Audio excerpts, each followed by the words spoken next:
The objective truth is that the Founding Fathers wanted to base their system of government on Christianity. They relied heavily upon biblical values in order to create their system of government, and we've been blessed to inherit that type of system.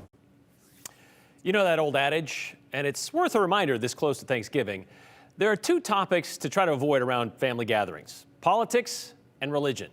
Well, today on the 208, we're going to talk about both at the same time. And a lot of that is centered around what you just heard Blaine Conzadi say, the objective truth. With religion, and lately with politics, that phrase doesn't seem to apply to it easily. And maybe you don't know the name Blaine Conzadi, but you're likely familiar with his work. Conzadi grew up in Washington, went to school in Virginia, and has been in the Boise area for about 4 years. He says he's a Reformed Presbyterian, a member of the Communion of Reformed Evangelical Churches. He's also the president of the Idaho Family Policy Center, an organization with 3 employees and 4 board members. A small group for sure, but they've been behind some of Idaho's biggest bills lately, with the goal of infusing Idaho with what they believe are biblical principles. The Idaho Family Policy Center, you guys have been involved with several pieces of legislation. Yes. Which ones? I'm urging you to just stand up and make a point that we want to do something different. We want to stop this. The No Public Funds for Abortion Act in 2021. They are human life, no matter how small they are. Roll call shows 28 ayes, 6 nays. The Heartbeat Law, 2021, 2022. Don't let our children be sterilized. Vulnerable Child Protection Act, which was the one that bans sex changes for kids. I would rather my 6-year-old grandson start smoking cigarettes tomorrow than get a view of this stuff one time at the public library or anywhere else. The Porn Library Bill. And you can take estrogen supplementally all day long, but if that testosterone is still high, they have a competitive advantage. And then we were the leading organization on fairness women's sports in the state. So we're the state partner organization of Alliance Defending Freedom, which is the one that drafted Fairness in Women's Sports Act. I mean, so there's been a good number of bills in the last few years that we've either drafted or have led the work on. Why is it so important for you to get involved in legislation? Yeah, well, we believe that biblical values play a role in government, and that it's our job to protect those biblical values that have created such a strong society here in Idaho and here in the United States. What are you basing this on? The fact that the biblical basis of laws? The Founding Fathers, as they constructed our system of government, relied upon biblical truths as they framed our Constitution, as they created the framework for our system of government, and as they formulated public policy. Okay, so where is that? Where is that written in our Constitution and how do you know this about our Founding Fathers? Yeah, well, if you read their writings, if you read our founding documents, starting with the Declaration, it mentions God 4 times. It mentions the laws of God, which is a direct reference to the common law theory that any law that violates God's law is invalid and void. However, our Constitution, our primary founding document, makes no mention of God. No biblical references. But Conzadi points to early state laws as evidence. An example of this would be Thomas Jefferson in the state of Virginia, who drafted a law called annulling any marriage that's contrary to Levitical law. Levitical law from the book of Leviticus. A bill presented in 1785 in Virginia to outlaw couplings between a parent and a child, a sister and a brother, grandparent and grandchild, and other familial relations. Except it would also ban interracial marriages and a marriage between a free person and a slave.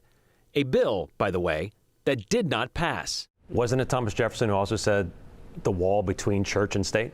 Yeah, so there is a very important jurisdictional separation between the institution of the church and the institution of the state. So being, the church leaders shouldn't control the state, and the state should not impose itself on the church. However, that doesn't mean that the state is not under God.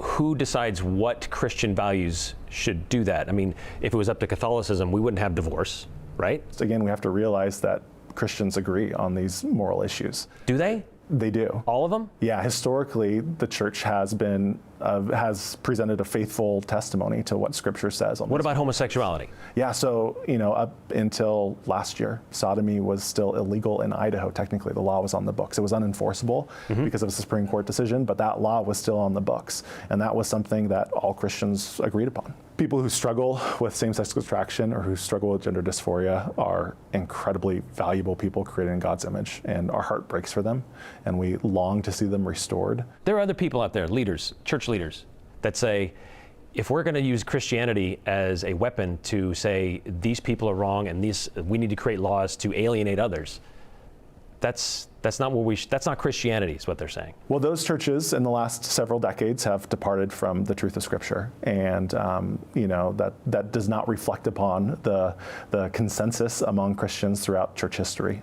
Again, we're not using Christianity as a weapon to demonize others.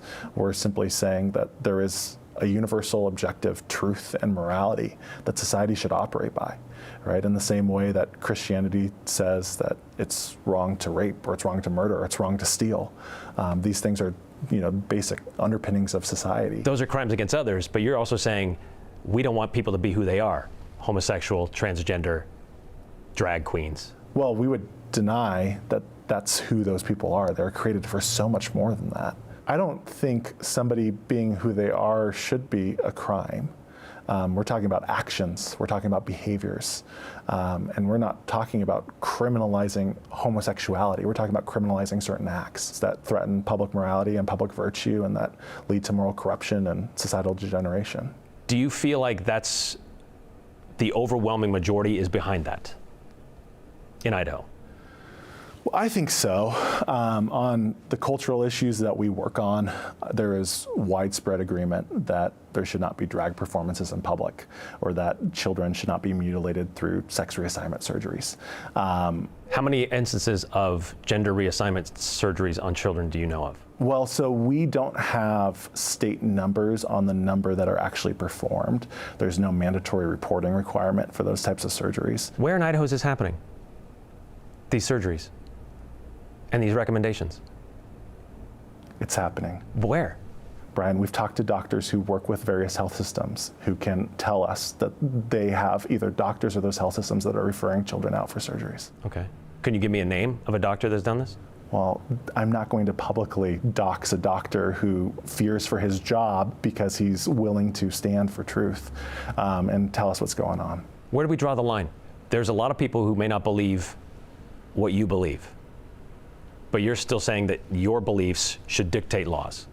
Well, we're saying that it's our responsibility to persuade people of the goodness of Christian morality and Christian culture. We're not imposing our beliefs, so to speak. I mean, we have to persuade a certain number of voters and a certain number of legislators that these moral values are something worth preserving or promulgating in our laws. And they have convinced a certain number of legislators to follow their moral lead.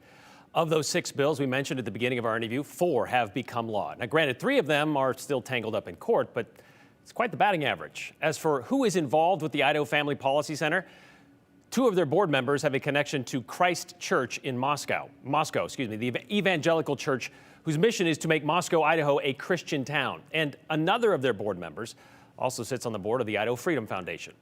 We're still waiting for a response from a doctor that Conzadi claims told him St. Luke's has referred minors for gender reassignment surgery.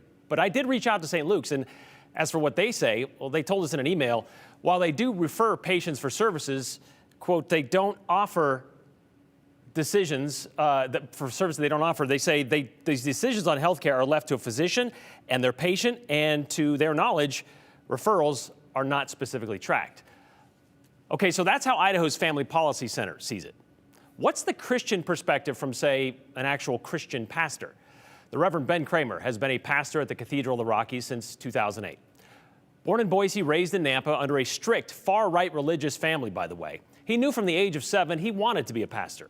But Pastor Kramer's philosophies, they've changed over the years. He says because of studying church history, getting 2 master's degrees, and just traveling the world, seeing how others live out their faith in their context.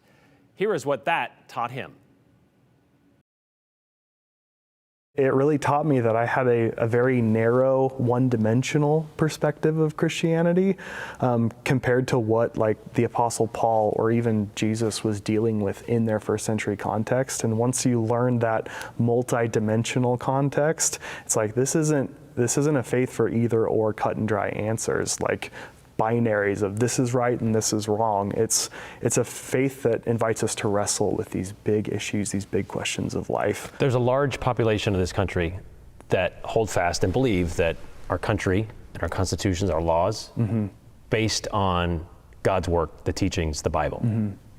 Is that where you stand? My second master's degree really focused on American Christianity because it was growing up the way that I did. It was a huge passion of mine to really figure out a lot of those answers. And I would say it would be tangential at best to say that, you know, scriptures may have been a reference point for some parts of the documents, but to say that they're all biblically based just kind of reduces the complexity of the whole situation and all these other more major influences on the founding fathers. I have come to really fall on the conviction that Jesus in Matthew 16 calls us to be a church, which is way different than an empire. And if Jesus wanted a Christian empire, the scriptures call him the commander of angel armies. He could have taken over Rome by force and established a Christian empire, but he actually established the church, which is an alternative reality to the empires of the world. As a reverend, a pastor of a church, what do you think about that? As somebody using your faith as in that way?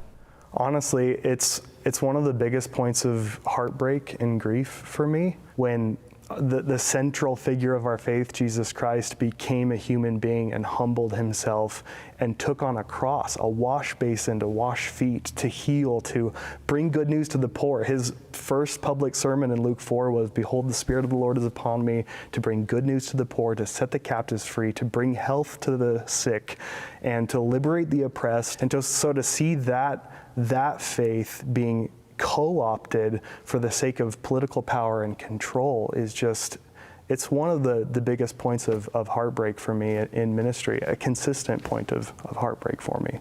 Should religion dictate legislation? I think I'm of the firm conviction that a government can only provide religious freedom when it's free from religious control. And so it can't be dictated by one single religion, but religious people who are part of government should be working for the common good of all people, all religions, race, creed. Like that's the whole American experiment, is that we are seeking the common good and freedom for all people, no matter their religious background or identity. This is from the Constitution of the State of Idaho, Article 3, Section 24. Promotion of temperance and morality. The legislature should further all wise and well-directed efforts for the promotion of temperance and morality. So, by our own Constitution, we should be making laws that do not go against morality, that some would consider immoral. Sure. And that's based in faith, in God and what you're taught, right? I would say morality is a central part of any religion. And I think my response would be who gets to define morality? With so many different philosophies and religions, even in the state of Idaho alone, who then gets to define family? Who then gets to define morality? What temperance is based on our own religious beliefs? So to take that as a carte blanche, and especially by a culture that is dominated by Christianity, I think Christians can just assume, yeah, I know what morality means, and that's how that family should abide by that morality. Doesn't the Bible dictate morality? I think that the Bible invites us to wrestle with moral and ethical questions in our relationship with God. I think we misuse and abuse Scripture when we look at it as an answer book. It's one thing to hold those beliefs and abide as a church, as a community with those beliefs. It's another thing to take those theological beliefs. They're not legal, they're not scientific, right? They're theological beliefs. As Christians, I feel like our commitment is to abide by our own deep theological beliefs.